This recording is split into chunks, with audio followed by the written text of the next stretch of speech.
রাজনীতির মাঠে নতুন গুঞ্জন শোনা যাচ্ছে। পদত্যাগ করতে যাচ্ছেন উপদেষ্টা আসিফ মাহমুদ, নাহিদ ইসলাম ও মাহফুজ আলম।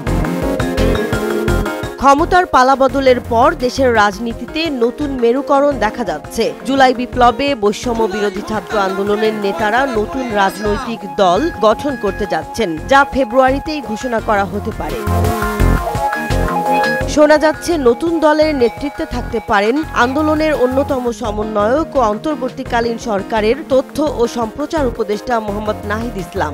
এখন প্রশ্ন উঠেছে, নাহিদ ইসলাম কি উপদেষ্টার পদ ছেড়ে নতুন রাজনৈতিক দলের দায়িত্ব নিচ্ছেন? অন্য দুই উপদেষ্টা আসিফ মাহফুজই বা কি করবেন? উপদেষ্টাদের কেউ রাজনীতি করলে সরকার থেকে বের হয়ে করবেন, এমন কথা বলেছেন যুব ও ক্রীড়া মন্ত্রণালয়ের উপদেষ্টা আসিফ মাহমুদ। এদিকে জাতীয় নাগরিক কমিটির একাধিক নেতা জানিয়েছেন, দলের নাম ও কারা নেতৃত্বে আসবেন তা নিয়ে আলোচনা চলছে। তবে একটি বিষয়ে চূড়ান্ত সিদ্ধান্ত হয়েছে, যারা সরকারে থাকবে তারা রাজনৈতিক দলে যুক্ত হতে পারবে না। এই ক্ষেত্রে রাজনৈতিক দলে যুক্ত হতে হলে অবশ্যই সরকার থেকে পদত্যাগ করে আসতে হবে।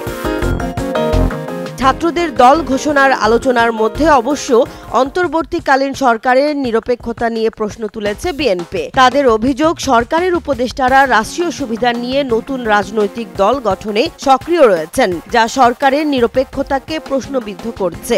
যদি সরকার সম্পূর্ণ নিরপেক্ষতা পালন করে তাহলেই তারা নির্বাচনে কন্ডাক্ট করা পর্যন্ত থাকবেন, তা না হলে তো নিরপেক্ষ সরকারের প্রয়োজন হবে। এসব বিবেচনায় জনমনে প্রশ্ন উঠেছে, তবে কি ফেব্রুয়ারিতেই পদত্যাগ করতে যাচ্ছেন আসিফ, নাহিদ ও মাহফুজরা?